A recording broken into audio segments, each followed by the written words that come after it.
এলাকায় দুর্যোগ হলে সারা দেশে এইচএসসি পরীক্ষা স্থগিত, ঢাকা বোর্ড চেয়ারম্যান। আসসালামু আলাইকুম। এইচএসসি 26 ব্যাচ চট্টগ্রাম বোর্ডের এইচএসসি পরীক্ষা কিন্তু স্থগিত, পাশাপাশি সিলেট বোর্ডেরও পরীক্ষা স্থগিত হতে পারে এমন শোনা যাচ্ছে।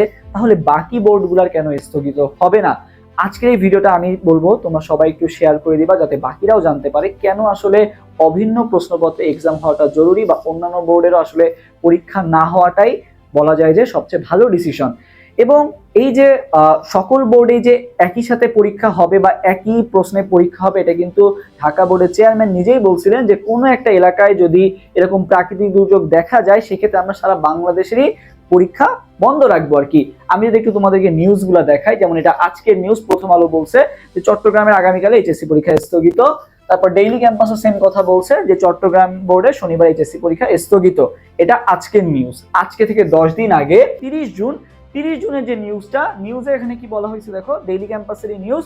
কোথাও প্রাকৃতিক দুর্যোগে এইচএসসি গ্রহণ বিঘ্নিত হলে সারা দেশেই পরীক্ষা স্থগিত করা হবে। ঠিক আছে, মানে কোনো একটা জায়গায় যদি প্রাকৃতিক দুর্যোগের কারণে এইচএসসি পরীক্ষা না হয়, তাহলে সারা দেশে এইচএসসি পরীক্ষা কি করা হবে? স্থগিত করা হবে। ডেইলি ক্যাম্পাসেরই কিন্তু এটা নিউজ। ওকে, আচ্ছা, এবার দেখো শুধু ডেইলি ক্যাম্পাস নিউজ করছে এমনটা না, ভোরের চেতনাও দেখো নিউজ করছে কোনো এলাকায় প্রাকৃতিক দুর্যোগ হলে সারা দেশে এইচএসসি পরীক্ষা স্থগিত। ওকে, ফাইন।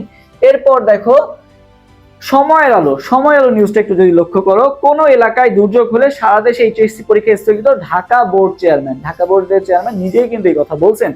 সো এবার আমরা যদি একটু নিউজের ভিতরে যাই, যে নিউজের ভিতরে আসলে কি লেখা, এখানে একটা লাইন তোমাদেরকে আমি দেখাই। আচ্ছা দেখো, এখানে বলা হয়েছে কোনো একটা বিভাগে বড় ধরনের ডিজাস্টার আসলে টোটাল পরীক্ষাটাকে পোস্টপন্ড করে অ্যানাদার একটা ডেতে আবার সেটার আয়োজন করা হবে। এটাকে আমরা বেটার মনে করছি। কারণ কি? কারণটাও বলে দিছে, এর উত্তরটাও বলে দিছে। দেখো এখানে লেখা আছে 5 বছর পর পূর্ণাঙ্গ সিলেবাসে এক্সাম হচ্ছে, পাশাপাশি দেখো অভিন্ন প্রশ্নপত্রে যেহেতু এক্সাম হচ্ছে, মেইনলি হচ্ছে অভিন্ন প্রশ্নপত্র, যে সারা বাংলাদেশে আমি হচ্ছে সেম প্রশ্ন প্যাটার্নে এক্সাম নিব। এখন আমি যদি পরীক্ষা স্থগিত করে দিই শুধু একটা বোর্ডে, বাকি বোর্ডে যদি সেম প্রশ্ন প্যাটার্ন আমি পরীক্ষা দিই, দুইটার প্রশ্ন প্যাটার্ন তো কখনো সেম হবে না। তো দেখা গেছে যেই বৈষম্য দূর করার জন্য এই অভিন্ন প্রশ্নপত্র আসলো, সেই বৈষম্যই তো থেকে যাচ্ছে। অলরেডি চিটাগং বোর্ডে পরীক্ষা নেওয়ার মতো কোনো পরিস্থিতি নাই, তারা অলরেডি অনেক সাফার করতেছে। আবার যদি তাদের পরবর্তী এরকম অবিচার করা হয়, সেক্ষেত্রে তারা কিন্তু অনেকটাই বঞ্চিত হবে। সো বেটার হয় যে আপনারা যেটাকে বেটার মনে করছিলেন যে একটা বন্ধের কারণে সবগুলো বন্ধ দিয়ে দিবেন, এটাই কিন্তু একটা বেস্ট ডিসিশন। এন্ড শুধু যে চট্টগ্রাম বা সিলেটের অবস্থা খারাপ ব্যাপারটা এমন না, সারা বাংলাদেশেরই কিন্তু অবস্থা বলা যায় যে অনেক খারাপ। যে সারাদিন সকাল থেকে বৃষ্টি হচ্ছে, বা হচ্ছে জলাবদ্ধতা অনেক এলাকাতেই তৈরি হয়েছে, নিচু যে এলাকাগুলো আছে। এবং এমন না যে আমার বাসার পাশেই সেন্টার পড়ছে, সেন্টার কিন্তু অনেক দূরে পড়ে। স্বাভাবিকভাবে যেতে গেলে কিন্তু অটো রিক্সা এগুলাই কিন্তু যেতে হয়, তো এগুলাও কিন্তু খুব অ্যাভেলেবেল পাওয়া যাচ্ছে না। পরিস্থিতি কিন্তু বলা যায় যে সারা বাংলাদেশই যথেষ্ট খারাপ। তো যদি চট্টগ্রাম বা হচ্ছে সিলেটের অবস্থা আস্তে আস্তে যদি উন্নতির দিকে যায়, চট্টগ্রাম এবং সিলেট যদি পরীক্ষা নেওয়ার মতো উপযোগী পরিবেশ তৈরি হয়, বাকি বোর্ডগুলোতে কিন্তু আর খুব একটা সমস্যা হবে না। সো এই কয়েকটা দিন, যতদিন না চট্টগ্রামের পরিস্থিতি ভালো হয়, ততদিন আমার মনে হয় যে পরীক্ষা স্থগিত রাখাটাই ভালো ডিসিশন হবে। অন্তত আগামীকালে যে পরীক্ষাটা, এখন যেহেতু একটা খারাপ সময় যাচ্ছে চট্টগ্রামে বা সারা বাংলাদেশে, স্টুডেন্টরাই আসলে বলা যায় এইচএসসি 26 ব্যাচের স্টুডেন্টরা অনেকটাই হতাশ যে আসলে এক্সাম হবে নাকি হবে না, বা অভিন্ন প্রশ্নপত্রের যে ব্যাপারটা সেটাই তো আসলে ঠিক মতো প্রয়োগ হচ্ছে না। আশা করা যায় যে পরিস্থিতি খুব দ্রুত উন্নতি করবে।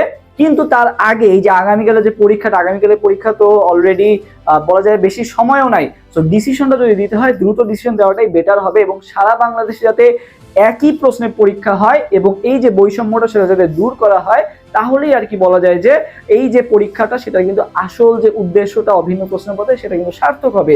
এবং প্রশ্নপত্রের যে বৈষম্যটা, এটা কিন্তু আসলে অনেক বড় একটা বৈষম্য। তুমি দেখতেই পাইছো যে গত বছর এগুলা যশোর বোর্ডের প্রশ্ন কেমন একটু কঠিন হয়, কুমিল্লারটা একটু কঠিন হয়, অন্যান্য বোর্ডে একটু সহজ হয়। সে একটা বৈষম্য থেকেই যায়। সো যদি একই প্রশ্নপত্রে পরীক্ষা হয়, সেটা কিন্তু আর কখনোই থাকবে না। তো সবার প্রতি আমার অনুরোধ থাকবে যে ভিডিওটা একটু শেয়ার করে দাও, যাতে সবাই জানতে পারে জিনিসগুলা, এবং কেন আসলে অভিন্ন প্রশ্নপত্র বা কেন আসলে আগামীকালে পরীক্ষাটা না হওয়াটাই ভালো ডিসিশন, সেটা যাতে সবাই বুঝতে পারে। আমার এটা তোমাদের প্রতি অনুরোধ থাকবে। তো চেষ্টা করবা ভিডিওটা একটু শেয়ার করে দেওয়ার। একটা খারাপ সময় যাচ্ছে চট্টগ্রামে বা সারা বাংলাদেশে, স্টুডেন্টরাই আসলে বলা যায় এইচএসসি 26 ব্যাচের স্টুডেন্টরা অনেকটাই হতাশ যে আসলে এক্সাম হবে নাকি হবে না, বা অভিন্ন প্রশ্নপত্রের যে ব্যাপারটা সেটাই তো আসলে ঠিকমতো প্রয়োগ হচ্ছে না। তো সেক্ষেত্রে আশা করা যায় যে পরিস্থিতি খুব দ্রুত উন্নত তো আশা করা যায় যে পরিস্থিতি খুব দ্রুত উন্নতি করবে, কিন্তু তার আগে এই যে আগামীকালের পরীক্ষা তো অলরেডি বলা যায় বেশি সময়ও নাই। তো ডিসিশনটা যদি দিতে হয় দ্রুত ডিসিশন দেওয়াটাই বেটার হবে, এবং সারা বাংলাদেশে যাতে একই প্রশ্নের পরীক্ষা হয় এবং এই যে বৈষম্যটা সেটা যাতে দূর করা হয়, তাহলেই আর কি বলা যায় যে এই যে পরীক্ষাটা সেটা কিন্তু আসল যে উদ্দেশ্যটা অভিন্ন প্রশ্নপত্রে সেটা কিন্তু সার্থক হবে।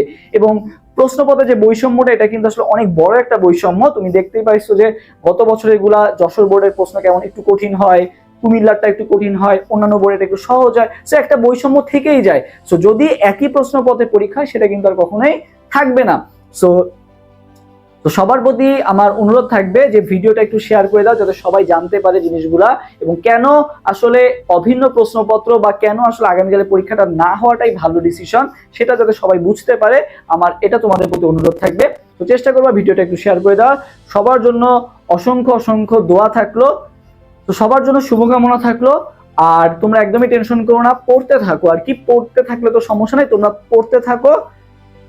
সো এক্সাম হবে নাকি হবে না এটা নিয়ে এত দুশ্চিন্তা হওয়ার কিছু নাই, তুমি পড়তে থাকো। যদি এক্সাম না হয় সেক্ষেত্রে তুমি তো রিভিশন করার টাইম পেয়ে গেলা, যদি হয়ে যায় সেক্ষেত্রে তো আসলে তোমার জন্য এটা বলা যায় যে অনেক, মানে তুমি যদি না পড়ে থাকো সেক্ষেত্রে কিন্তু তোমার সাফার করতে হবে। তো কি হবে না হবে তুমি পড়তে থাকো, এটা আমরা জানাই দিব অ্যাডমিশন ওয়ারিয়ার্স থেকে সবার আগেই। তবে পরীক্ষা না হওয়াটাই এই মুহূর্তে সবচেয়ে ভালো ডিসিশন হবে বলে আমি মনে করি। সবার জন্য শুভকামনা। আল্লাহ হাফেজ, আসসালামু আলাইকুম।